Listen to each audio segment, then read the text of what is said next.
Alright, today we are going to change it up because I realize that the Tibetan Book of the Dead is really dense and difficult text, and I find it really difficult to just read it out loud. So I figured I'm just going to save that book for later if possible. But today we are going to be reading Meditations by Marcus Aurelius. This is a much not philosophically simpler, but I would say it's written in more clear and easy to pronounce language. So without further ado, let's do this.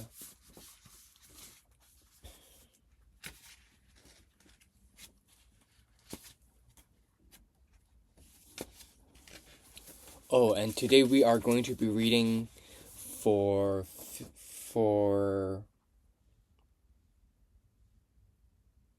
30 minutes, and the timer starts now.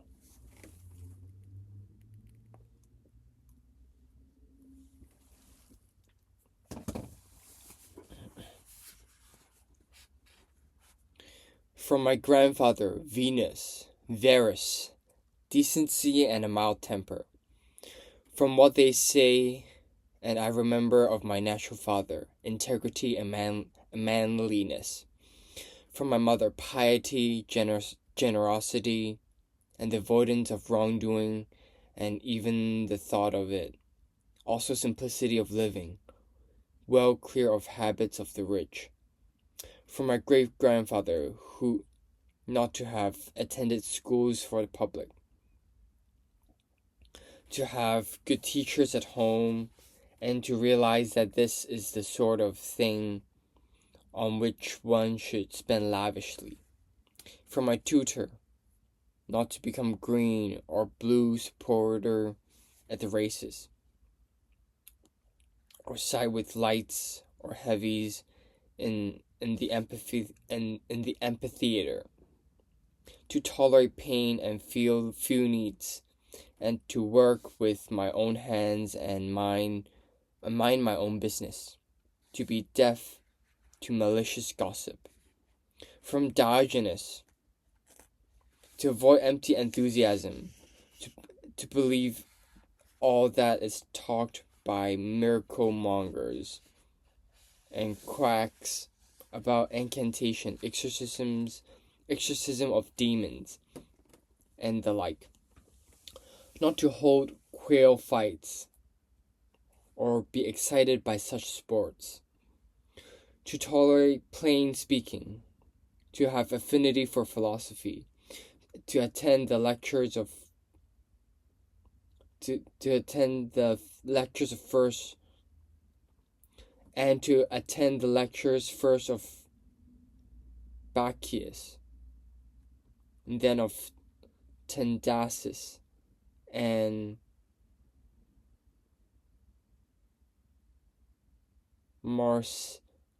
Marcinius, to write essays from a young age, to love the camp bed, the hide blanket, and all else involved in the Greek training. From Rusticius, to grasp the idea of wanting correction and treatment for my character, not to be diverted into a taste for rhetoric, so not writing up my own speculations, delivering my own little moral sermons, or presenting glorified picture of the ascetic or the philanthropist. To keep clear of speechifying, versifying, and pretentious language. Not to walk around at home in ceremonial dress, or do anything else like that. To write letters in an unaffected style, like his own letter written to my mother from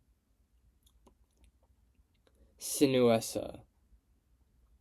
To be readily recalled to conciliation with those who have taken or given offense. just as soon as they themselves are willing to turn back, to read carefully, not satisfied with my own superficial thoughts or quick to accept the facile. I don't know. We shall find out. Don't really know how to pronounce this word, so I am going to search it up.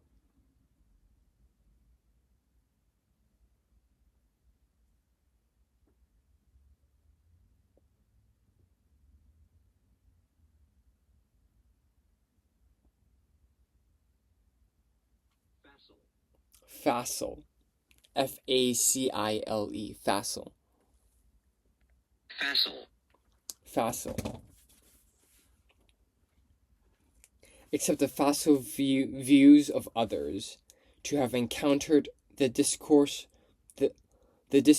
of Epictetus, to which he introduced me with his own copy. From Apollonius, moral freedom, the certainty to ignore the dice of fortune, and have no other perspective even for a moment than that of reason alone, to be always the same man, unchanged in sudden pain, in the loss of a child, in lingering sickness, to see clearly in his living example that a man can combine intensity and relaxation, not to be impatient in explanation, the observance of a man who clearly regarded at the least of his gifts his experience, and skill in communicating his philosophical insights, the lesson of how to take apparent favors from one's friends, neither compromised by them nor insensitive in their rejection. From Sextus, a kindly disposition, and the pattern of a household governed by the paterfamilias, the concept of life lived according to nature, and an unaffected dignity, intuitive concern for his friends, tolerance both of ordinary people and of the emptily opinionated,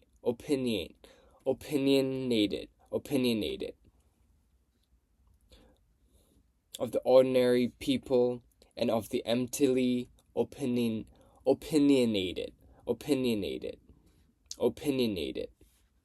tolerance both of ordinary people and of the emptily opinionated, and an agreeable manner with all. So the pleasure of his conversation was greater than any flattery, and his very presence brought him the highest respect from all the company, certainty of grasp and method in the discovery and organization of the essential principles of life. Never to give the impression of anger or any other passion, but to combine complete freedom from passion with the greatest human affection, to praise without fanfare, to wear great learning lightly. From Alexander the grammarian, not to leap on mistakes or capriciously interrupt when people makes an error in vocabulary, syntax, or pronunciation, but neatly to introduce a correct form,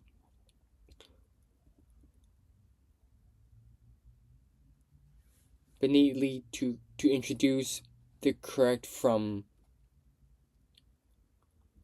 of that particular expression by way of answer, confirmation, or discussion of the matter itself, rather than its phrasing, or by some other such fallacious prompting.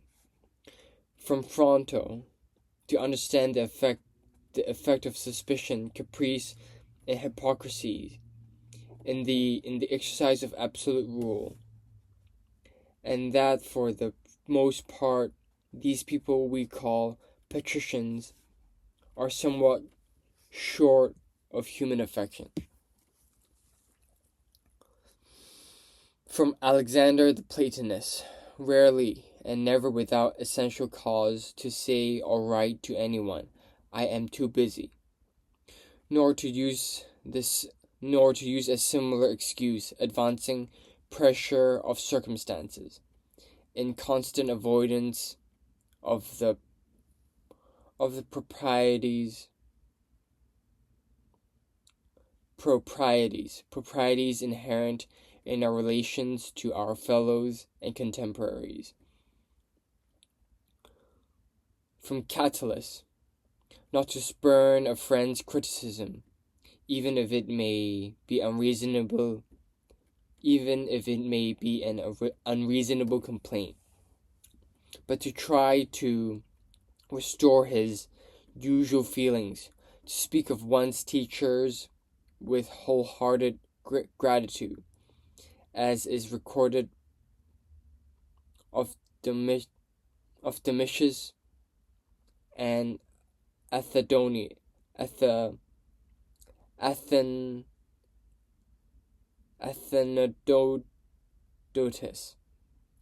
and a genuine love for children.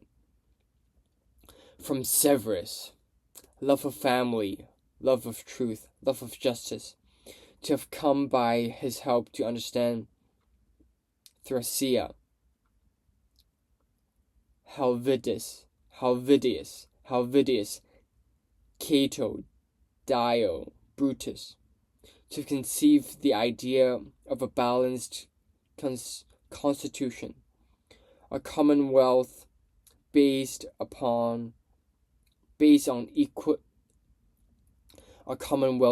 equality and freedom of speech, and of a monarchy which values above all the liberty of the subject. From him too, a constant and vigorous respect for philosophy,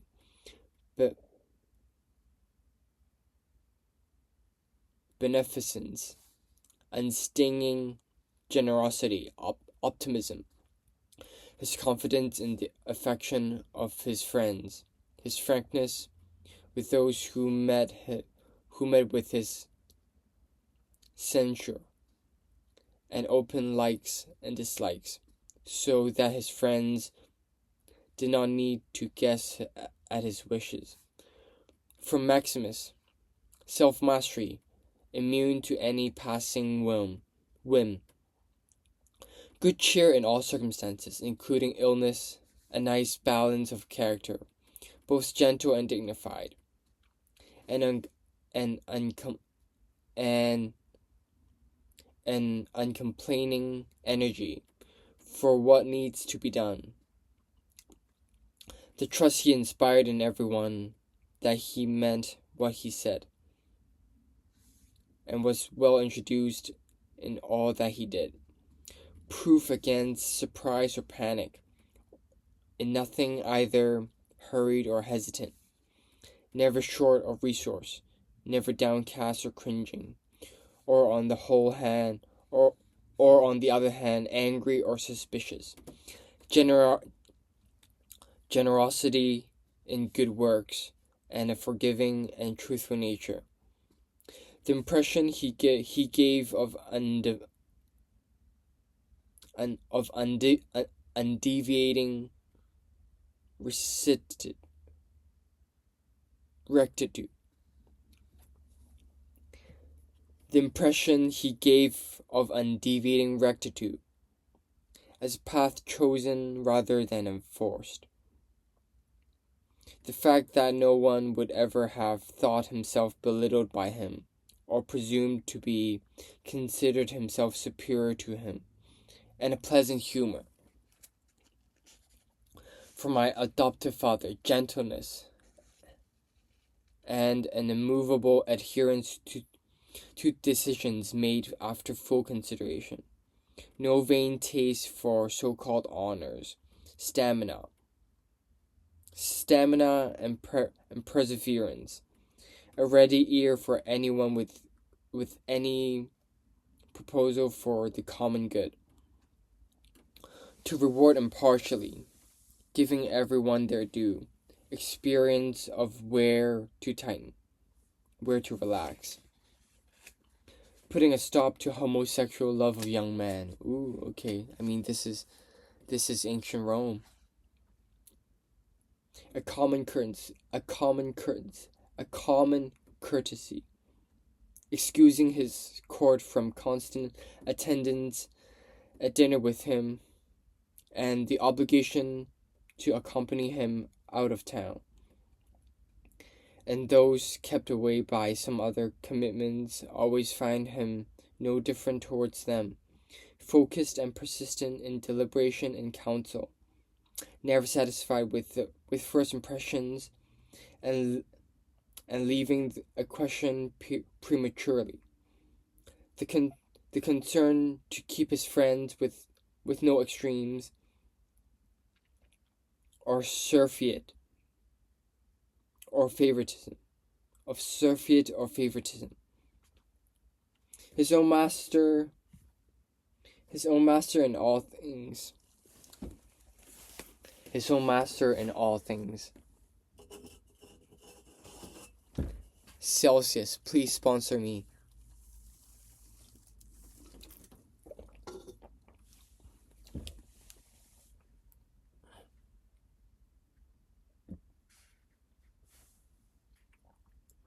And nowhere any vulgar or newfangled taste. And those things which conduce to the common. Holy shit.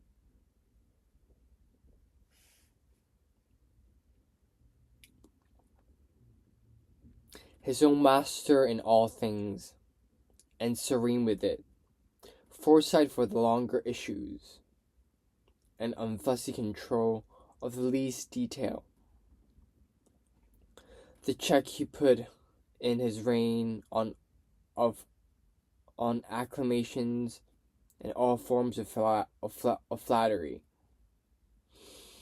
His constant watch on the needs of the empire, his stewardship of its resources, and his tolerance for some people's criticism in this area. No superstitious fear of the gods, nor with men of populace, nor with men any populism, or obsequious courting of the mob, but a sober steadfastness in all things, and nowhere any vulgar or newfangled taste. In those things which conduce to the comfort of life, and here fortune gave him plenty, to enjoy them without pride or apology either. So no routine acceptance of their presence or regret in their absence. The fact that no one would ever describe him as a fraud or an impostor or a pedant, but rather as a man of mellow wisdom and mature experience, beyond flattery, able to take charge of his own and others' affairs. Further, his high regard for genuine philosophers. For the other short, he had no hard swords. For the other sort, he has no hard words, but easily saw through them.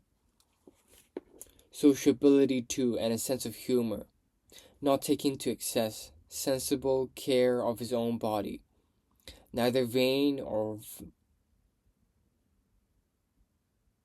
I don't know this word, so I will Merriam-Webster it.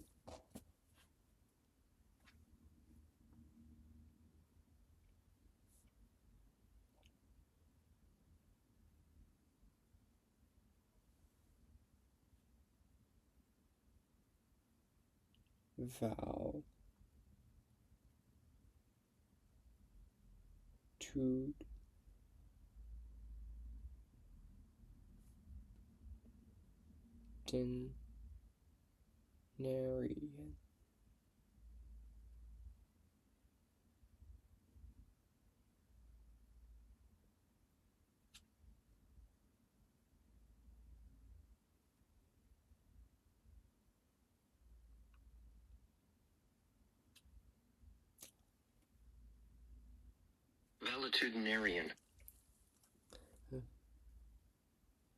Valetudinarian. Valetudinarian, a person of weak and sickly constitution, especially one whose chief concern is their own poor health.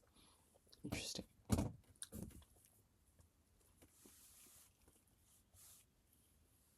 Neither vain nor valetudinarian,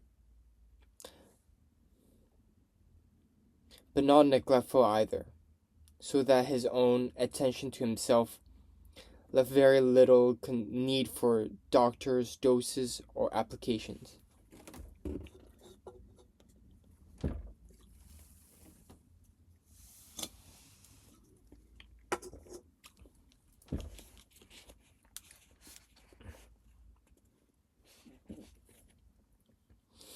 Most importantly, his readiness to defer ungrudgingly to those with some special ability.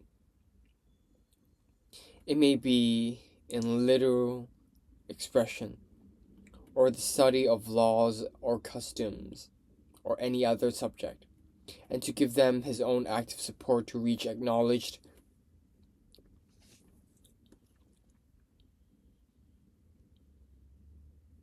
eminence in their own specialities,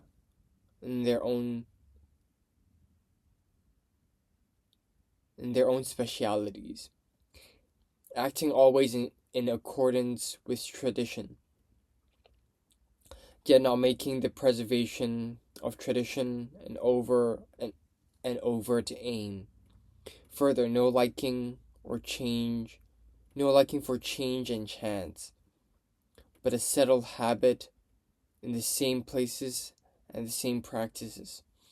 To resume instantly after attacks of migraine, fresh again and vigorous for his usual work. Not to keep many matters secret to himself, only a very few exceptional cases, and those solely of state concern. Sense and moderation in such things as the provision of shows, contracting of public works, doles and distributions. The acts of a man with an eye for precisely what needs to be done, not the glory of its doing. He was not one to bathe at all hours. He had no urge to build houses. He was not particular about food and material and color of his clothes, or youthful beauty in his slaves. Mind you, this is ancient Rome.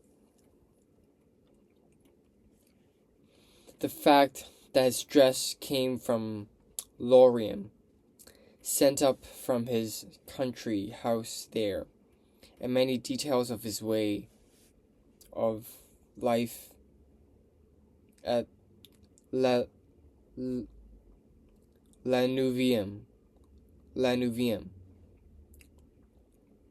how he handled apologetic customs officer in Tusculum, and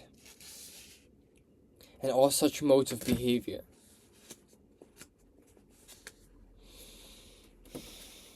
Nothing about him was harsh, relentless, or impetuous, and you would never say of him that he broke out a sweat, and everything was allotted its time and thought, as by a man of leisure. His way was unhurried, organized, vigorous, consistent in all. What is recorded of Socrates would apply to him as too, that he could regulate abstinence and enjoyment where many people are too weak-willed to abstain or enjoy too indulgently. Strength of character and endurance or sobriety, as the case may be, signifies the man of full and indomitable spirit.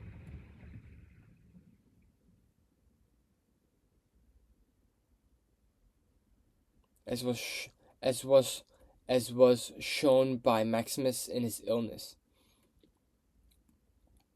From the gods to have good grandparents, good parents, a good sister, good teachers, good family, relatives, and friends. Almost everything. And that I did not blunder into offering any of them. Even though I had this sort of disposition, which might indeed have resulted in some such offense. Given the occasion, it was the grace of the gods that no set of circumstances likely to show me up ever arose.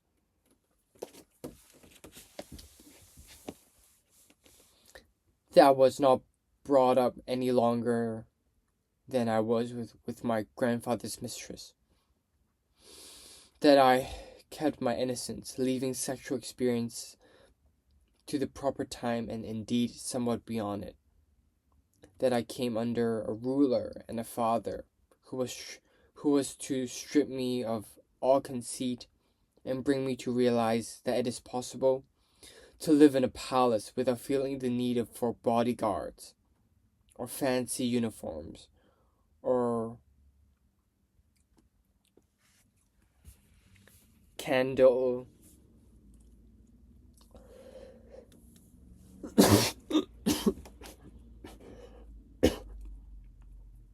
candelabra, statues, or the other trappings of such like pomp. But that one can reduce oneself very close to the station of a private citizen, and not thereby lose any dignity or vigor in the conduct of a ruler's responsibility for the common good.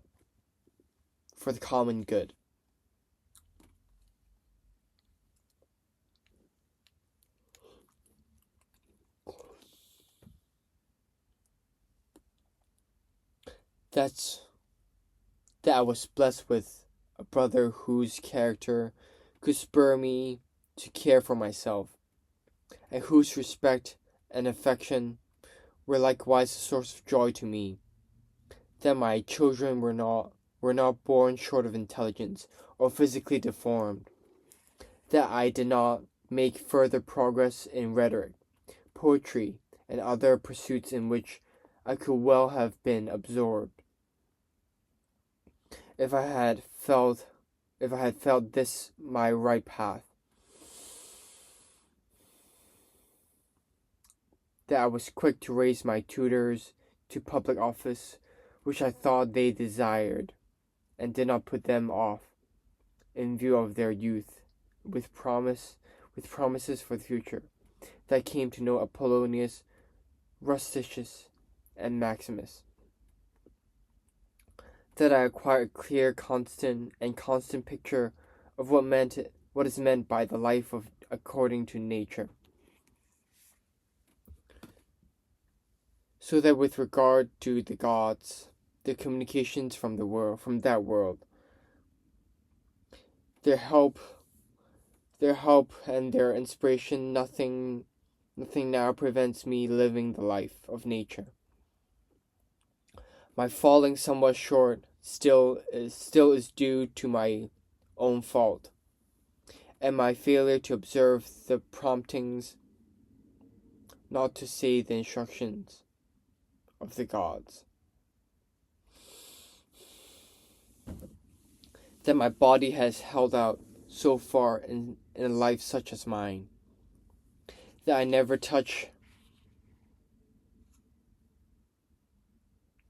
touched Benedicta or Theodotus, and that latter experience of sexual passion left me cured. That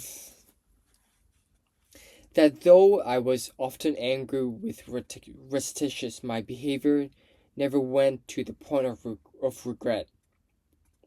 That my mother, fated to die young, nevertheless lived her last years with me. That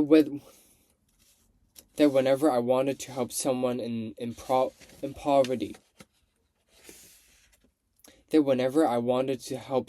poverty, or some other need, I was never told that there was no source of affordable money, and that I myself never fell in similar want of financial assistance from another.